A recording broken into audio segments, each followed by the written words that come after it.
بسم اللہ الرحمن الرحیم۔ السلام علیکم ورحمۃ اللہ وبرکاتہ۔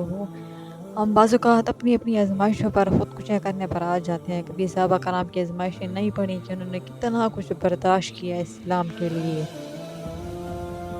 ہم آج بات کریں گے حضرت بلال نے کون کون سی آزمائشیں برداشت کی، کیسے اسلام قبول کیا۔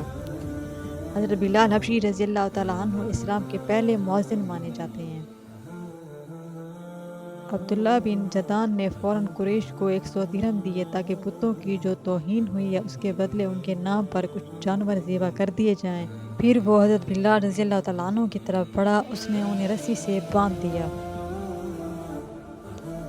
یہ تمام دن بھوکا اور پیاسا رکھا، پھر تو یہ اس کا روز کا معمول بن گیا۔ جب دوپہر کے وقت سورج آگ برسانے لگتا تو انہیں گھر سے نکال کر تپتی ہوئی ریت پر چت لٹا دیتا۔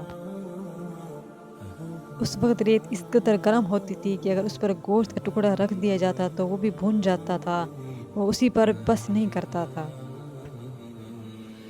ایک وزنی پتھر منگاتا اور ان کے سینے پر رکھ دیتا تاکہ وہ اپنی جگہ پر سے ہل بھی نہ سکیں۔ پھر وہ بدبخت ان سے کہتا، اب یا تو محمد کی رسالت اور پیغمبری سے انکار کر اور لات و عزیٰ کی عبادت کر،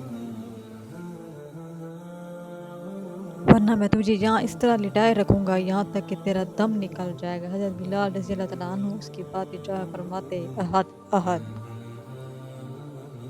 یعنی اللہ تعالیٰ ایک ہیں، اس کا کوئی شریک نہیں۔ جب حضرت بلال رضی اللہ تعالیٰ عنہ کسی طرح اسلام سے نہ ہٹے تو تنگ آ کر عبداللہ بن جدان نے انہیں امیہ بن خلف کے حوالے کر دیا۔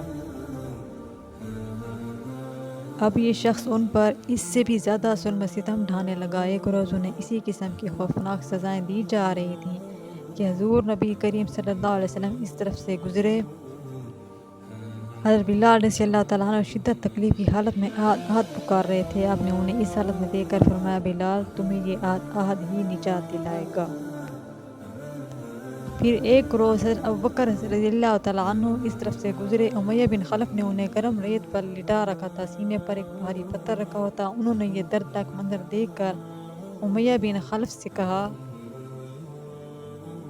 کیا اس مسکین کے بارے میں تمہیں اللہ کا خوف نہیں آتا؟ آخر کب تک تم اسے عذاب دیے جاؤ گے؟ امیہ بن خلف نے جل کر کہا، تم ہی نے اسے خراب کی ہے، اس لیے تم ہی اسے نجات کیوں نہیں دلا دیتے؟